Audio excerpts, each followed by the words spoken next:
Amateur Traveler is in its 20th year now, but can you imagine if I had people on the show who had never been to the destination, but had just read about it or seen a movie about it? That wouldn't make any sense at all, and you wouldn't listen. We all know how important it is to receive advice from people who know a destination to get the most authentic local experience. And a great option for experiencing this is Explore Worldwide and their authentic small group adventures, led by local tour leaders, perfect for solo travelers who want to meet like minded people with a desire for adventure. I'm often an independent traveler, but two of my last three trips were with small group tours because they organize everything and it's a lot easier. If you want to recreate the tour I did to Malta, they have a Malta and Gozo Discovery Tour. I'm intrigued by one of their tours called A Taste of Sicily. The company again is Explore Worldwide, and visit exploreworldwide.com to learn more. And thanks to Explore Worldwide for sponsoring this episode of Amateur Traveler. The nights are long, the days are short, and the weather is chilly to downright cold, depending on where you are. It's a good time to slip into a Quince iconic Mongolian cashmere sweaters, which start at only $50. You can treat yourself to everyday luxury at an affordable price with Quince. If you really want to dive into luxury, you can check out their leather handbags, washable silk shirts, and European linen sheet sets. Whatever you're looking for at Quince, all the prices are 50 to 80% less than similar brands, and they do that by partnering directly with top factories and cutting out the middleman. They only work with factories that use safe, ethical, and responsible manufacturing processes. And of course, they use premium fabrics and finishes for that luxury feel in every piece. But you've already heard me rave about my Quince travel pants. Treat yourself this winter without the luxury price tag. Go to quince.com/traveler for 365-day returns plus free shipping on your order. That's QUINCE.com/traveler to get free shipping and 365-day returns. Quince.com/traveler. And thanks to Quince for sponsoring this episode of Amateur Traveler. Got my bags packed, I'm on a roll. I'm heading out there and I'm ready to go. Looking real good in my passport photo. Oh, no. Amateur Traveler, episode 353. Today, the Amateur Traveler is going to talk about hiking and beautiful beaches, and yes, where you can find a Barbie to put that shrimp on, as we go to Australia's Sunshine Coast.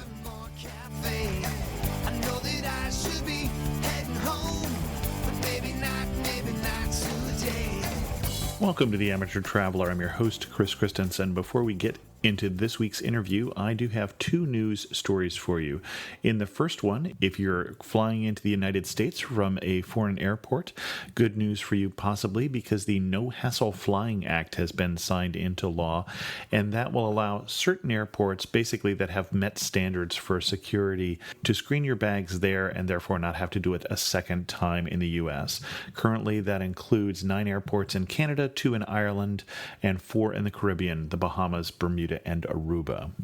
And that could be particularly good news for one traveler, and that is Tom Stucker. He's the first person to ever have flown 10 million miles on United Airlines. And what do you get for 10 million miles besides a certificate? They name a plane after you. At 10 million miles, I think he's bought the plane. For links to both those stories, check on the show notes at amateurtraveler.com. I'd like to welcome the show Annabel Candy, who is coming to us from getinthehotspot.com and come to talk to us about the Sunshine Coast of Queensland, Australia. Annabel, welcome to the show. Thank you, Chris. Good to be speaking to you. Now, I'm not sure that everybody knows where the Sunshine Coast is, or in fact that maybe there are some coasts in Australia that don't get sunshine. Well, it is pretty sunny everywhere, but it's sunnier even than anywhere else on the Sunshine Coast, I guess. Although it's probably a bit of a marketing spiel, we do get a lot of sunshine here. It's a tropical climate and it's very close to Brisbane. So if people are coming here, they might fly in through Brisbane or drive through Brisbane on the way to the Sunshine Coast. And the Sunshine Coast is about an hour and a half drive from Brisbane, and it stretches about 45 minutes or an hour up the coast. And I want to put it north of Brisbane, but I could be wrong, and that could be the Gold Coast. That's right. Yes, I should have said that. So the Sunshine Coast is an hour and a half north of Brisbane, Okay, and the Gold Coast is an hour and a half south of Brisbane. excellent. So they're quite different from each other, the two areas. The Gold Coast is much more, I always tell people it's a bit more like Florida or Las Vegas. It's got tower blocks, it's kind of the party scene. It's all happening on the Gold Coast, and there's a lot of theme parks there. But the Sunshine Coast is much more laid back, I suppose. Where I live in Noosa, no buildings can be higher than 3 stories. Hmm. So it's quite low rise and a much more natural beach setting, I suppose. And when we say beaches, when we're talking about this part of Australia, I'm picturing very, very white sand beaches. Oh, they're beautiful white sand beaches, yeah. And here, I'll talk a lot about where I live, but it's one of the nicest areas on the Sunshine Coast. It's all beautiful, actually. But around Noosa, for example, there's one very long beach, probably about 25 miles long, I suppose, Hmm. that stretches between Noosa and Coolum. And then it ends at Noosa National Park. And within Noosa National Park, there are lots of very small beaches, kind of coves, much more sheltered. So there's a big variety of beaches. Excellent. And what would you recommend for an itinerary to see the Sunshine Coast and possibly some of the surrounding area? Let's say roughly a week. Okay, so if I had a week here, I'll just assume people are driving up from Brisbane. Maybe they've hired a car or they're already in a camper van, for example. So the first place you've got to stop is Australia Zoo, which is about 40 minutes outside Brisbane, right at the beginning of the Sunshine Coast. And it's the zoo that was owned by the crocodile hunter. Oh, okay. So it's a fantastic zoo. His wife and 2 children still live there. Steve Irwin's wife and 2 children. So Terry Irwin is American, and she's running a great zoo, and they're doing a lot to save the wildlife locally in Australia and overseas as well. And it's a very interactive zoo, so it'll be your first chance maybe to see Australian animals and pat a koala and feed a kangaroo and so on. But there are other exotic animals there as well. So that's definitely worth stopping over. Exotic meaning from outside of Australia. Yes, you Okay. can feed the elephants and pet a turtle and all kinds of different things. For some of us, a koala or a kangaroo or a wallaby are fairly exotic animals. That's why I wanted to clarify. Okay. Oh, yes, you're right. You're right. I mean, non-Australian. And the Australian animals and snakes are all interesting. I think it's really important if you come to a country, you'll learn a bit about the local flora and fauna. And I know a lot of people coming to Australia are very scared of snakes, so it's quite interesting to look in the snake display there. I remember the first time I went to the zoo, we were living in New Zealand and thinking about moving to the Sunshine Coast. And in the zoo, they had this 9-foot python, and the kind of sign said, oh, these carpet pythons live in most of the roofs of old Queenslander houses. And I was thinking, oh, no. Great. We've all got snakes living in our roofs. No, see, I think for me, it was something like 8 out of the 10 most venomous snakes in the world are in Australia. Like that was more scary than the pythons even, but Yeah, well, people are terrified. And of course, you have to be very lucky to actually see a snake in the wild. So I've probably seen 4 or 5 wild snakes in my 4 years here. But it's good to see what they look like in the zoo, just in case you miss them in the wild. mhm. So close to that zoo, inland from the zoo, there's some really beautiful glasshouse mountains, and they're worth going to visit as well if you like hiking. The whole of the Sunshine Coast is dotted with these amazing kind of volcanic, I don't know if they're volcanic, but they seem to just rise out of nowhere, all these various mountains, and I love hiking, so the Glasshouse Mountains would be a great place to go for a hike and get inland a little bit into the countryside. And that's an odd name for a mountain range. Do you know where it comes from? Apparently, I think Captain Cook arrived and he just saw the sun glinting off them because some of them are quite just rocky domes, really. So the sun glinting reminded him of glass. And there you go, the Glass House Mountains. Okay. Yes. So that's the first day. That'll probably keep you busy. The second day, you want to start driving up the coast. Maybe the first place that you get to is Mooloolaba. There's another destination called Caloundra, which is quite a popular holiday resort, but I prefer Mooloolaba. It's a little bit smaller. And Mooloolaba is still high rise. I said the area where I live on the Sunshine Coast isn't, but Mooloolaba's got tower blocks and it's got a beautiful esplanade for promenading. In the evenings, you can walk along by the tower blocks and stop for an ice cream or a coffee or a glass of wine. And there's a beautiful long beach out there. And then there's a wharf and esplanade down there, which is really good if you've got kids. There's a playground down there, and there's a lot of fish and chip shops. So that's a good place to eat and hang out in the daytime and have a drink and enjoy just people spotting. So that's day 2 in Mooloolaba. Day 3, I suppose people carry on driving up, and maybe a good place to stop would be Peregian Beach. It's quite close to Noosa, which is where I live, but Peregian's a much smaller place. It's got a little village feel to it, and all the shops and restaurants are all built around a little market square almost. And there's a beautiful beach there with a surf life-saving restaurant, so you can have a cheap eat and get a really good view. And there's always lifesavers there, so you can swim between the flag and play safe. A surf life-saving restaurant, so a restaurant that helps support the cost of having the lifeguards?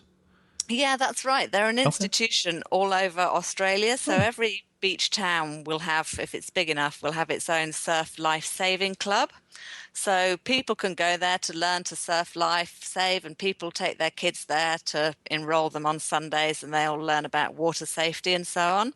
And they all have restaurants which are kind of cheap and cheerful. So they're a good place to dine. You don't get the best food, but you get cheap food and drink, and you get the best view, definitely, because they're always right on the beach. Okay. Yeah. So day 2, happily spend a day around Peregian on the beach and in the shops and in the restaurants around there. Maybe on day 4, I better take you out into the hinterland. So there's a really nice loop you can do in the Sunshine Coast that takes you up through the town of Mullaney, and you'll find that's a really cute little town with lots of arty, crafty style shops. And there's also a few vineyards around there I haven't explored yet. But what I have done there is go hiking. I told you I love my hiking. So there's some beautiful bush walks there and lovely waterfalls. And if it's a really hot summer's day, like it is today, actually, it's December here. So January, February, December are very hot. It's fantastic to get up into the hinterland where it's a bit cooler and just walk in the bush where it's cool and shady, and then swim in a little waterfall. I love that. It'll be quite cold water. Well, and that begs the question of what's the best time of year, the best month, for instance, to come to the Sunshine Coast? Definitely the shoulder months for me. My husband says he loves it when it's this hot, but I think Easter time and September are better. Even the winter's fantastic. The first time we came to visit, it was the winter, and people will still swim in the sea there. If you come from England or New Zealand, the sea's going to Right, be sure. warm here for you, even in the winter. So my advice is to avoid Christmas, January, February, too hot. And when you say too hot, how hot is too hot in this area? This week we had the hottest day for 10 years. I think they said it was 38 degrees C. I don't know if Okay. you know Yeah. how hot that is. Just below 100 in the Fahrenheit scale. Yeah, that's hotter than normal, but typically it would always be around 35 degrees for those 3 months. Very Okay. hot. Yeah, so the hinterland's great to offer you that bit of respite, and I love having the beach there and having this wonderful bush and hinterland to go to as well. And I want to say that body temperature is 37 and change in Celsius. Wow. Wow, that's right. Yeah, I hadn't thought of that. Yep. So we're talking, which roughly in Fahrenheit is 98.6. So Oh, we should stop talking about it. You're making me wish I put my air conditioning on now. Okay, so I think we got up to day 4, didn't we? Visiting the hinterland and Mullaney and the waterfalls around there. So day 5, you probably get into Noosa and find a nice place to stay in Noosa. The river is a fantastic spot. I love the Noosa River. There's a beautiful promenade down there with exercise machines and lots of big shady trees and free barbecues. Free barbecues are also a bit of an Aussie institution. So everyone goes down to use the free barbecues, from the locals who are meeting up with friends or having birthday parties to the backpackers who need to cook some food cheaply or free. So the Noosa River is a great place to stay or definitely hang out in the daytime or the evening. Okay. There's a lot of restaurants as well, and takeaways, fish and chips, of course. If you don't want to cook your own barbie, you can just get a takeaway. When we go down there, we'll always be down there for the sunset, and huge flocks of green parrots come in.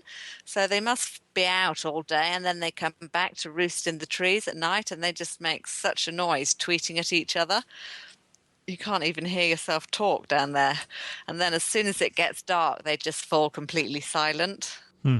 And when you say the sunset, we're facing east, so the sun is not setting over the water, but The sun sets over the mountains in the hinterland. Yep, so you'll see that on the other side of the river.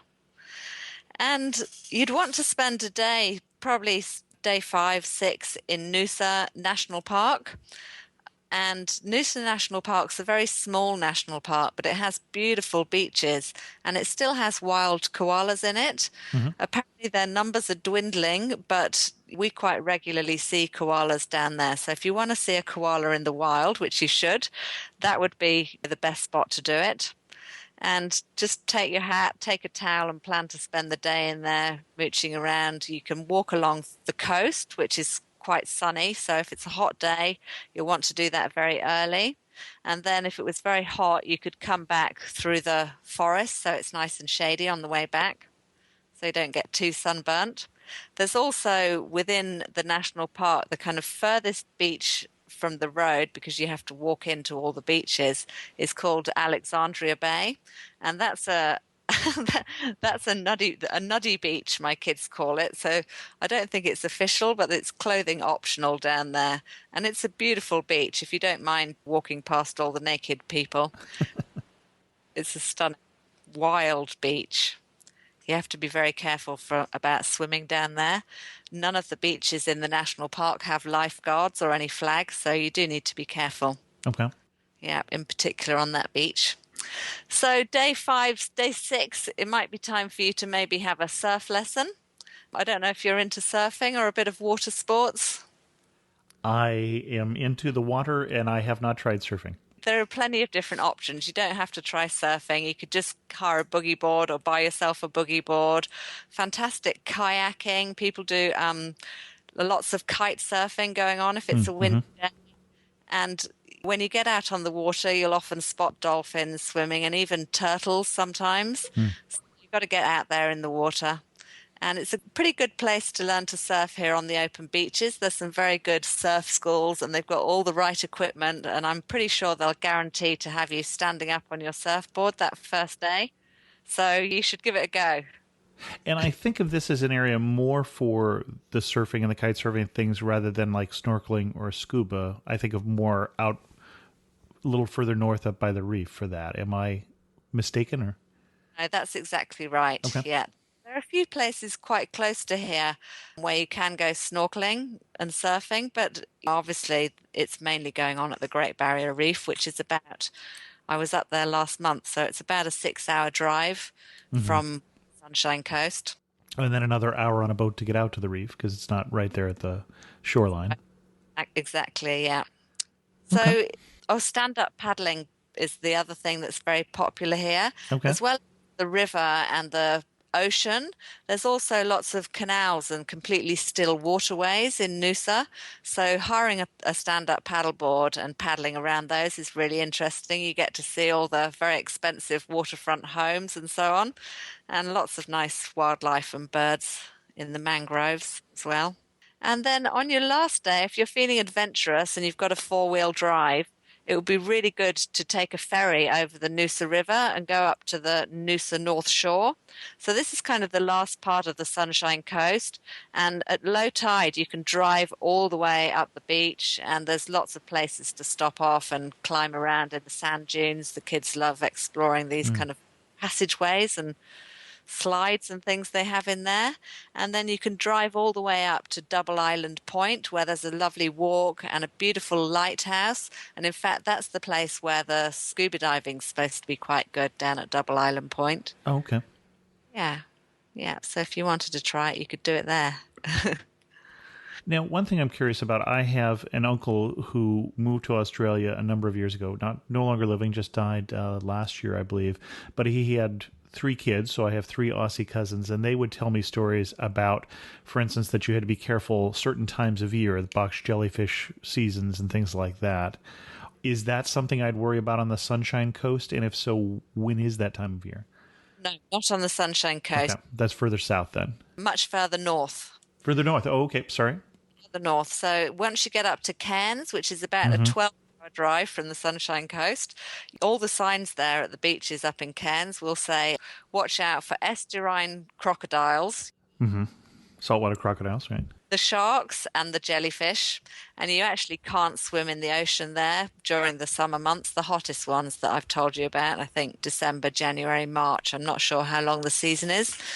So yes, it's not good up there, but down here it's fine. You can swim in the sea all year round quite safely. We do have a few annoying stingers in the water here. They're called blue bottles. So they're basically tiny blue jellyfish. But you can see, I go for a walk on the beach most mornings, and sometimes the beach is just covered in hundreds of these jellyfish. And then I know not to take the children swimming. They're at the open beach because there's lots of jellyfish around. And then the next day, the tide will have changed and they'll all be gone and it's fine again. So if you're walking along the beach and you see a lot of those little blue jellyfish, they're probably going to be in the water too. Okay. But it's not all the time. And then what do the guidebooks recommend for the Sunshine Coast that you would not recommend? Well, I saw that question on your list. I think it's quite a hard one. I think if you want to do theme parks, go to the Gold Coast. If you want to do casinos, go to the Gold Coast. They've got a kind of theme park up here. It's called Aussie World, and I definitely recommend you avoid that. I think you really come here for the beautiful natural beaches, for the water sports and the wildlife, the birds and the animals. So it's not that it's an unsafe park or anything like that. You're just saying you're not as big a fan of the theme parks as you are of the nature. Well, it's not a very good theme park. Okay. I mean, I haven't actually been. I sent my husband. So I can't comment on whether it's safe or not, though. And then what sort of things did you not discover until you moved up there? Oh, things like, I think you discover a lot of the local foods and things once you live in a place. So they have a wonderful farmers market here every Sunday. And that's a great tip, I think, if you're traveling through. You often don't think to go to the market because you need to buy food. But if you go there, you'll get all kinds of free tasting of whatever's in season. It could be passion fruit, it could be mangoes, and all the lovely cheeses that people have brought in from the hinterland and different things people have made. So it'd actually be a good place to go for breakfast on Sunday. You could buy, they have lots of different things, German sausages, Japanese pancakes, amazing local ice creams. Yeah, so that'd be a good place to visit and something I didn't know about. So if I'm bringing in cheese from the hinterland, so I've got farms that are surrounding the coast then. Yes, so Okay. people all come from all over the Sunshine Coast to that Noosa Farmers Market. And there's other farmers markets down the coast as well. And you mentioned the local food. So far, we've mentioned fish and chips, and we've mentioned farmers markets and Barbie. What else should I try if I'm in the Sunshine Coast? I think those are the main things. I mean, you really have to eat fish and chips when you get here. And of course, prawns. I don't Yeah. know if you like prawns, but they're fantastically cheap here in Australia. So definitely get prawns. You have to have that Aussie experience of having a barbie and cooking outside. That's really what the lifestyle's all about. And if we think of Crocodile Dundee and throw another shrimp on the Barbie, is that really what is on a barbecue? Or is that just as often it's a hamburger with a red beet pickle on it? Or what are we doing on our Barbie? There's always going to be burgers and sausages on an Aussie barbie. Ours will have prawns on Christmas Day. Okay. Yeah, special occasions maybe for the prawns. although you can get them in the supermarket for about $13 a kilo quite often. So we probably eat them once a fortnight or something. It's quite pleasant. Okay. And then there's all kinds of different food. It's quite cosmopolitan up here, so you can find whatever style of food you like, I suppose. I really like Japanese and Asian food. So there's a beautiful Japanese restaurant in Noosa, which is a very small and quite cheap restaurant, I suppose, but it's been set up by the chef from the best Japanese restaurant in town. So the food's basically just as good, but much cheaper. So that's called Jardan Japonesque, and that's down in Okay. Noosa Junction. And then if you've got a splurge and if you've got a bit of a special occasion, maybe a birthday or something yourself, my favorite restaurant for that is called River Cottage Restaurant, and that's down by the Noosa River. And then all along Hastings Street, which is the main kind of shopping street in Noosa, you'll find all kinds of different restaurants and takeaways down there as well. I should have said that Noosa is probably Australia's most famous holiday resort. Oh, So, okay. although only about 8,000 people live here, it's quite a small place. It's nice for me because whenever I go away to Melbourne or Sydney, everyone knows where Noosa is, and a lot of people have been here. Hmm. So, Hastings Street is one of the most famous shopping streets, I suppose, in Australia, and it just runs along the back of Noosa Main Beach. And there's fantastic shops down there. So, that's a good place to spend a day walking, and you can nip off into the Noosa Woods and walk along by the river once you get to the end of the street. There's lots to explore around there. And when you say shops, are we talking beach shops, art galleries, crafts? Just a small, short street, but everything is there from chain stores, chain fashion stores, Yeah. and really low cost, kind of just jeans, for example, to very high end fashion like Hugo Boss, to typical kind of pharmacy where you can buy jandals and beach hats and sun cream and lots of surf shops.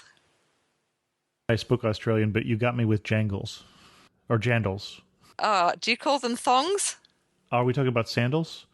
Things you wear on my feet? Yes. Okay. Thongs has two meanings in U.S. English. One is a type of the bottoms of a swimsuit that is very revealing, and the other is flip flops that you put on your feet. So, I don't see many people wearing thongs on their bottoms here, only on their. That's good. and you didn't grow up there. When did you know that you were a local? Oh, well, I've only been here 4 years, but I'm pretty localized, I suppose. Mm-hmm. I like walking and I like biking, so it doesn't take me long to get to know my neighborhood and get to know where the best spot on the beach is and where there's a shady tree you can sit under, where there's a little creek that comes down to the water. So probably a couple of years ago, I suppose. I've lived in a few different holiday resorts and they tend to have quite a transient population. Mm-hmm. So a lot of people like me that have moved here from England or New Zealand or cooler places in Australia, Sydney or Melbourne, for example, just looking for a great lifestyle. So I don't think it takes you too long to feel like a local because it's a small place. And then we came in through Brisbane as a gateway city, but we didn't talk about if there's anything worth seeing on our way through Brisbane. Yeah, I would stop off in Brisbane and at least take a boat ride on the river. Mm-hmm. They have free water taxis the last time I was there. So on one side of the river, there's a place called South Bank. And if it's a hot day, you can go over there. There's huge free open air swimming pools on the river. And you can hop on these free boats. And there's all the art galleries and a big national library down there. So you could go and make use of the free Wi-Fi and catch up with your emails, do a bit of work if you had to, or just wander off to the art museum and enjoy the cool air-conditioned artwork and so on. A lot of culture going on down there. And obviously when you get to a city, you start to get good cheap restaurants. Mm-hmm. I think that's what's hard to find on the Sunshine Coast is cheap food that's really good, and you always get that in cities. So there's an area called Fortitude Valley in Brisbane, which is a big party area, but it's also stuffed with lots of really good cheap restaurants. Find some good food and enjoy a bit of a party atmosphere. Excellent. One thing that makes you laugh and say only in the Sunshine Coast. I was thinking about it yesterday when we got in the car to drive off to the beach from our house. As soon as you start getting down to Noosa Junction, you'll see people just walking along in their bikinis and Sure. just wander around in their bikinis or their togs all day long or week long because it's so hot. Everyone's barefoot. The kids are all barefoot. You can't get them to keep shoes on. It's a very relaxed lifestyle. Excellent. I'm standing now at the prettiest spot in the whole Sunshine Coast. Where am I standing and what am I looking at? Oh, well, I'll mention Mount Karura because this is one good walk I haven't told you about. So, about half an hour into the hinterland, there's a very small town called Pomona, little country market town, and there's this beautiful mountain there, Mount Karura, and you can walk up there. It's a pretty steep walk, about a 50-minute walk. It's a good hike. And when you get up there, you'll have fantastic views out across the whole hinterland. You'll see a lot of these other mountains I've mentioned, and you'll have views right across the Sunshine Coast to the ocean. And you'll see the Noosa River and the Noosa North Shore, where there's this huge 100 kilometers of wild white sand beach. Excellent. Where were you and what were you doing when you said we could live here?